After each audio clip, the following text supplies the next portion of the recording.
Recording by Moira Fogarty. The Odyssey by Homer, translated by Samuel Butler. Book 18.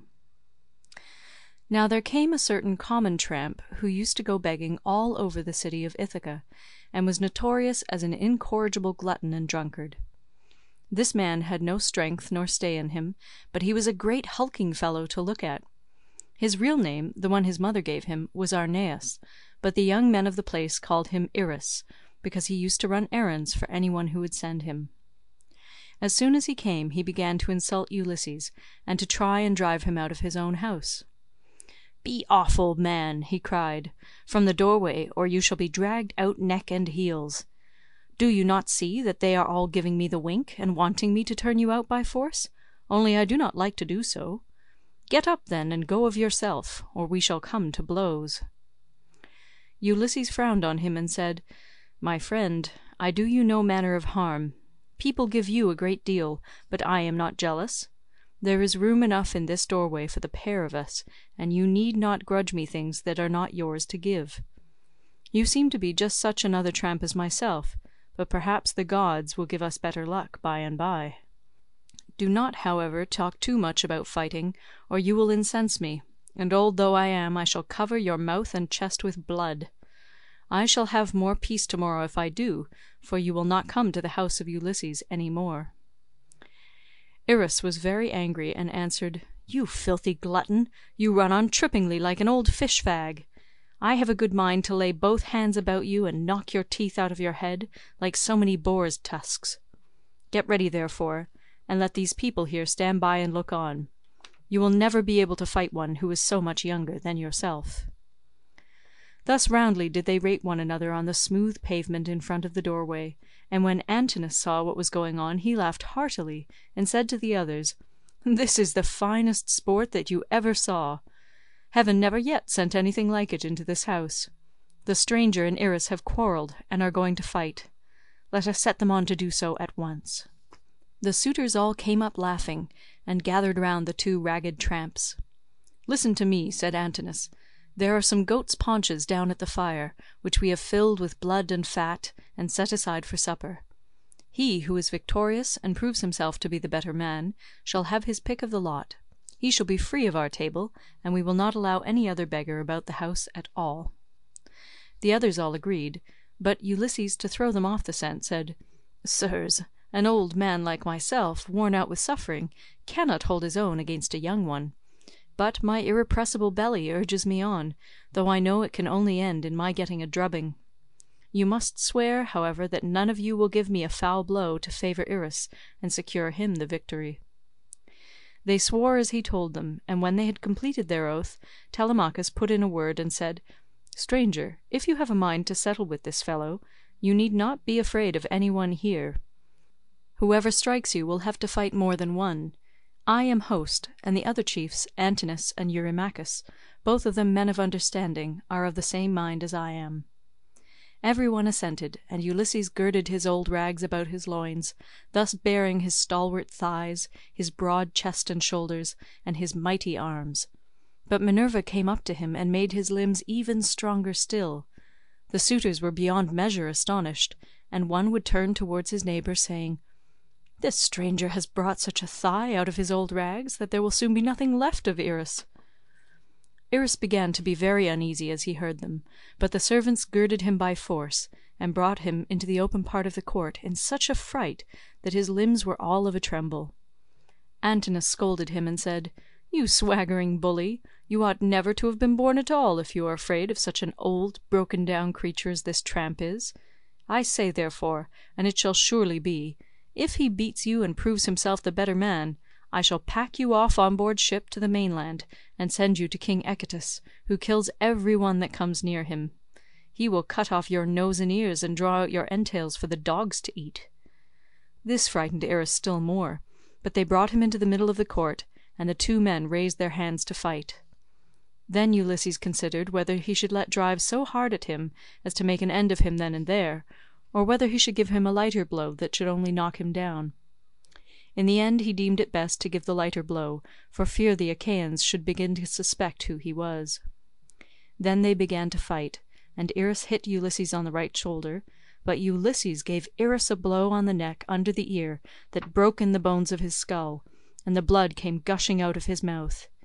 He fell groaning in the dust, gnashing his teeth and kicking on the ground, but the suitors threw up their hands and nearly died of laughter. Ulysses caught hold of him by the foot, and dragged him into the outer court as far as the gatehouse. There he propped him up against the wall, and put his staff in his hands. "Sit here," said he, "and keep the dogs and pigs off. You are a pitiful creature, and if you try to make yourself king of the beggars any more, you shall fare still worse." Then he threw his dirty old wallet, all tattered and torn, over his shoulder with the cord by which it hung, and went back to sit down upon the threshold. But the suitors went within the cloisters, laughing and saluting him. "May Jove and all the other gods," said they, "grant you whatever you want for having put an end to the importunity of this insatiable tramp. We will take him over to the mainland presently, to King Echetus, who kills every one that comes near him." Ulysses hailed this as of good omen, and Antinous set a great goat's paunch before him filled with blood and fat. Amphinomus took 2 loaves out of the bread basket and brought them to him, pledging him as he did so in a golden goblet of wine. "Good luck to you," he said, "father stranger. You are very badly off at present, but I hope you will have better times by and by." To this Ulysses answered, "Amphinomus, you seem to be a man of good understanding, as indeed you may well be, seeing whose son you are. I have heard your father well spoken of. He is Nisus of Dulichium, a man both brave and wealthy. They tell me you are his son, and you appear to be a considerable person. Listen, therefore, and take heed to what I am saying. Man is the vainest of all creatures that have their being upon earth. As long as heaven vouchsafes him health and strength, he thinks that he shall come to no harm hereafter, and even when the blessed gods bring sorrow upon him he bears it as he needs must, and makes the best of it, for God Almighty gives men their daily minds day by day. I know all about it, for I was a rich man once, and did much wrong in the stubbornness of my pride, and in the confidence that my father and my brothers would support me. Therefore let a man fear God in all things always, and take the good that heaven may see fit to send him without vainglory. Consider the infamy of what these suitors are doing. See how they are wasting the estate, and doing dishonour to the wife of one who is certain to return some day, and that too not long hence. Nay, he will be here soon. May heaven send you home quietly first, that you may not meet with him in the day of his coming, for once he is here, the suitors and he will not part bloodlessly." With these words he made a drink offering, and when he had drunk he put the gold cup again into the hands of Amphinomus, who walked away serious and bowing his head, for he foreboded evil. But even so he did not escape destruction, for Minerva had doomed him fall by the hand of Telemachus. So he took his seat again at the place from which he had come. Then Minerva put it into the mind of Penelope to show herself to the suitors, that she might make them still more enamoured of her, and win still further honour from her son and husband. So she feigned a mocking laugh, and said, "Eurynome, I have changed my mind, and have a fancy to show myself to the suitors, although I detest them. I should like also to give my son a hint that he had better not have anything more to do with them. They speak fairly enough, but they mean mischief." "My dear child," answered Eurynome, "all that you have said is true. Go and tell your son about it, but first wash yourself and anoint your face. Do not go about with your cheeks all covered with tears. It is not right that you should grieve so incessantly, for Telemachus, whom you have always prayed that you might live to see with a beard, is already grown up." "I know, Eurynome," replied Penelope, "that you mean well, but do not try and persuade me to wash and to anoint myself, for heaven robbed me of all my beauty on the day my husband sailed. Nevertheless, tell Autonoe and Hippodamia that I want them. They must be with me when I am in the cloister. I am not going among the men alone. It would not be proper for me to do so." On this the old woman went out of the room to bid the maids go to their mistress. In the meantime Minerva bethought her of another matter, and sent Penelope off into a sweet slumber. So she lay down on her couch, and her limbs became heavy with sleep. Then the goddess shed grace and beauty over her that all the Achaeans might admire her. She washed her face with the ambrosial loveliness that Venus wears when she goes dancing with the Graces. She made her taller and of a more commanding figure, while as for her complexion it was whiter than sawn ivory. When Minerva had done all this, she went away, whereon the maids came in from the women's room and woke Penelope with the sound of their talking.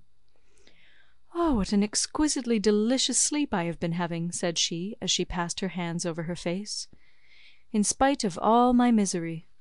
I wish Diana would let me die so sweetly now, at this very moment, that I might no longer waste in despair for the loss of my dear husband, who possessed every kind of good quality, and was the most distinguished man among the Achaeans." With these words she came down from her upper room, not alone, but attended by 2 of her maidens, and when she reached the suitors, she stood by one of the bearing posts supporting the roof of the cloister, holding a veil before her face, and with a staid maid servant on either side of her. As they beheld her, the suitors were so overpowered, and became so desperately enamoured of her, that each one prayed he might win her for his own bedfellow. "Telemachus," said she, addressing her son, "I fear you are no longer so discreet and well conducted as you used to be. When you were younger you had a greater sense of propriety. Now, however, that you are grown up, though a stranger to look at you would take you for the son of a well-to-do father, as far as size and good looks go, your conduct is by no means what it should be. What is all this disturbance that has been going on, and how came you to allow a stranger to be so disgracefully ill-treated? What would have happened if he had suffered serious injury while a suppliant in our house? Surely this would have been very discreditable to you." "I am not surprised, my dear mother, at your displeasure," replied Telemachus. "I understand all about it, and know when things are not as they should be, which I could not do when I was younger. I cannot, however, behave with perfect propriety at all times. First one and then another of these wicked people here keeps driving me out of my mind, and I have no one to stand by me. After all, however, this fight between Irus and the stranger did not turn out as the suitors meant it to do, for the stranger got the best of it. I wish Father Jove, Minerva, and Apollo would break the neck of every one of these wooers of yours, some inside the house and some out, and I wish they might all be as limp as Irus is over yonder, in the gate of the outer court. See how he nods his head like a drunken man. He has had such a thrashing that he cannot stand on his feet, nor get back to his home, wherever that may be, for he has no strength left in him." Thus did they converse. Eurymachus then came up and said, "Queen Penelope, daughter of Icarius, if all the Achaeans in Iasian Argos could see you at this moment, you would have still more suitors in your house by tomorrow morning, for you are the most admirable woman in the whole world, both as regards personal beauty and strength of understanding." To this Penelope replied, "Eurymachus, heaven robbed me of all my beauty, whether of face or figure, when the Argives set sail for Troy, and my dear husband with them. If he were to return and look after my affairs, I should both be more respected and show a better presence to the world. As it is, I am oppressed with care, and with the afflictions which heaven has seen fit to heap upon me. My husband foresaw it all, and when he was leaving home he took my right wrist in his hand. 'Wife,' he said, 'we shall not all of us come home safe from Troy, for the Trojans fight well both with bow and spear. They are excellent also at fighting from chariots, and nothing decides the issue of a fight sooner than this. I know not, therefore, whether heaven will send me back to you, or whether I may not fall over there at Troy. In the meantime do you look after things here, take care of my father and mother as at present, and even more so during my absence, but when you see our son growing a beard, then marry whom you will, and leave this your present home.' This is what he said, and now it is all coming true. A night will come when I shall have to yield myself to a marriage which I detest, for Jove has taken from me all hope of happiness. This further grief, moreover, cuts me to the very heart. You suitors are not wooing me after the custom of my country. When men are courting a woman who they think will be a good wife to them, and who is of noble birth, and when they are each trying to win her for himself, they usually bring oxen and sheep to feast the friends of the lady, and they make her magnificent presents, instead of eating up other people's property without paying for it." This was what she said, and Ulysses was glad when he heard her trying to get presents out of the suitors, and flattering them with fair words, which he knew she did not mean. Then Antinous said, "Queen Penelope, daughter of Icarius, Take as many presents as you please from any one who will give them to you. It is not well to refuse a present. But we will not go about our business, nor stir from where we are, till you have married the best man among us, whoever he may be." The others applauded what Antinous had said, and each one sent his servant to bring his present.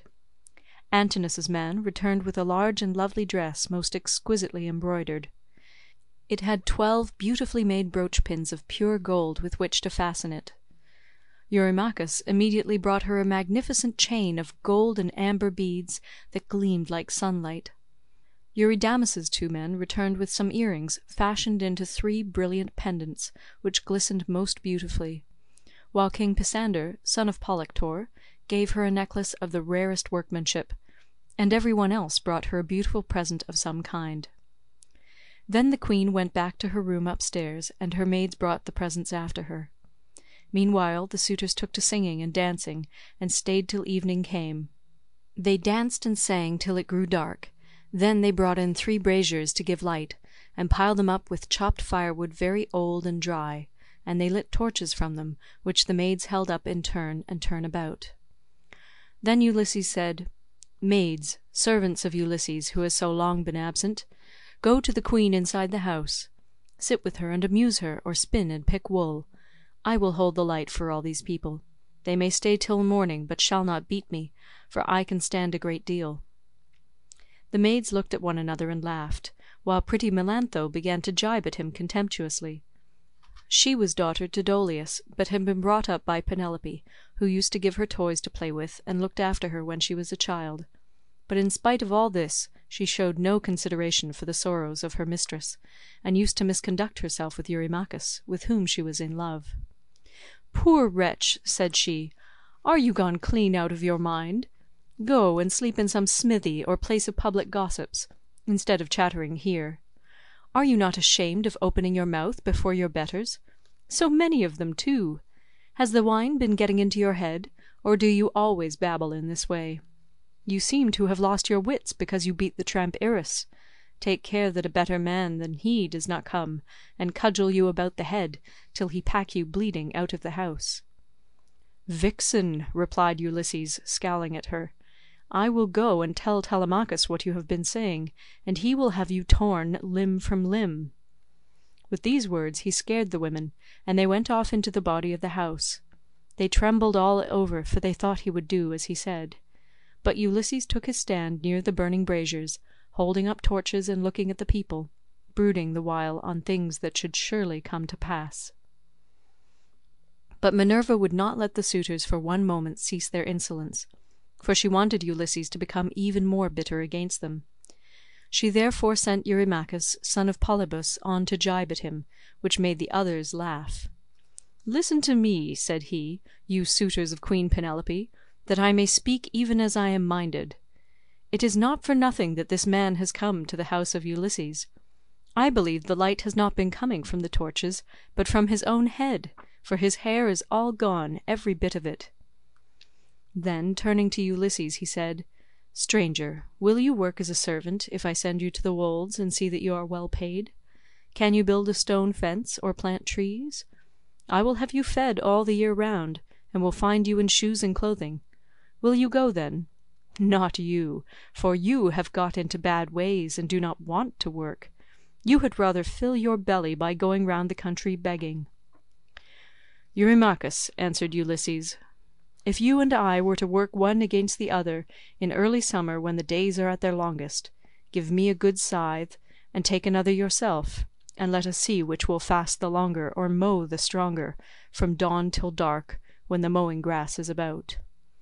Or if you will plough against me, let us each take a yoke of tawny oxen, well mated and of great strength and endurance.